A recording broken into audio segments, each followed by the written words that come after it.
Mohamelik is number 2, and I guess I'm fighting to get the number 3 spot, I suppose. Gotta hit the studio, gotta say a bracha krona before I leave. Baruch Ata Hashem, Elokeinu Melech Haolam, Borei Nefesh Shot Rabo. My name is Zachariah Yishai David Levine, and I'm a yeshiva student, and I'm an MC. Some people call that a rapper. I was born in Minneapolis, Minnesota, North Minneapolis, NFL. My family was very religious and very spiritual, but was definitely observing Christianity. So, I think I was, as a kid in the church, I was very, passionate about my faith and my beliefs in God. From Talpio to Catamon, all the way to Maladau. Growing up, we read the Bible a lot. When I said Tod Hashem when I got older, I was going to learn how to read Hebrew, and I was going to be a superhero like Abraham and Moses. As time progressed, I eventually found myself through a very miraculous set of circumstances in a synagogue before Shabbos on a Friday evening, which led into me seeing a Chumash. When I saw the Chumash, I was like, oh my gosh, I have to take this with me. Went home, I read through the whole Chumash that night. It was a very crazy experience, and that propelled me. After that, the Chumash couldn't get rid of me. I feel like I could save the world.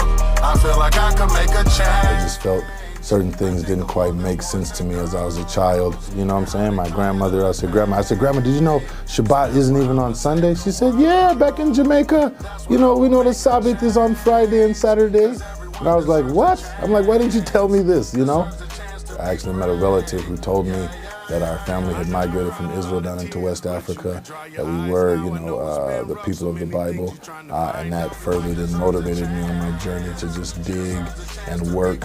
And so I've just been hustling ever since after Torah, after Kadisha. My plan is I'm going to convert, I'm going to move to Israel, and I'm learning yeshiva. I'm in. Make the most of every moment, gotta do something.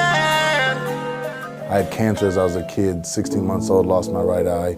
So I've never really had the luxury of looking at a lot of how people are looking at me. I got to pay attention to what I'm trying to look at. I was not the nicest guy. So as a kid coming up, kids would crack jokes on the kid with, you're cross-eyed. I'd always say, first one's on the house.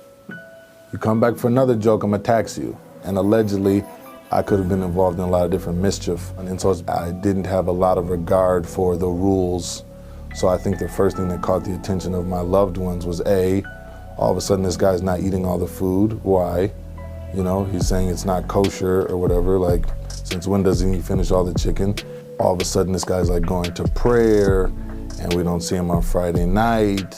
He's not out partying, and he's a little more thoughtful and conscientious. Everyone was like, yo, what's up? You got this little thing on your head now. You got these strings hanging off the back of you, what's going on? And the sentiments are hey, you're learning more, we want to know more, we love you, don't leave us out. 5-day services, let me grab a hagba with the half Torah hitting phone, move soft and we out the door. One of my biggest musical influences is actually a relative of mine, my cousin Prince. His music was revolutionary and his speeches were inspirational. When I come around my music, everything, I want people to feel like it's a celebration, it's good energy, it's good vibes. My rabbis know some of my lyrics. It's funny when they call me and say a line or something like that. And I just think that's indicative of life. When you stay true to yourself, they say when a man aligns with destiny, the universe conspires to assist him. So I feel like I've been a beneficiary of that, and they've supported me and continue to support me musically, and learning-wise as well. My short sleeve shirt shows my 16 tattoos. That might not necessarily be so Haredi, but I'm really not so concerned with others' judgment. I know Hashem is going to judge me much more accurately and much more stringently, and so I'm just trying to clear my tab,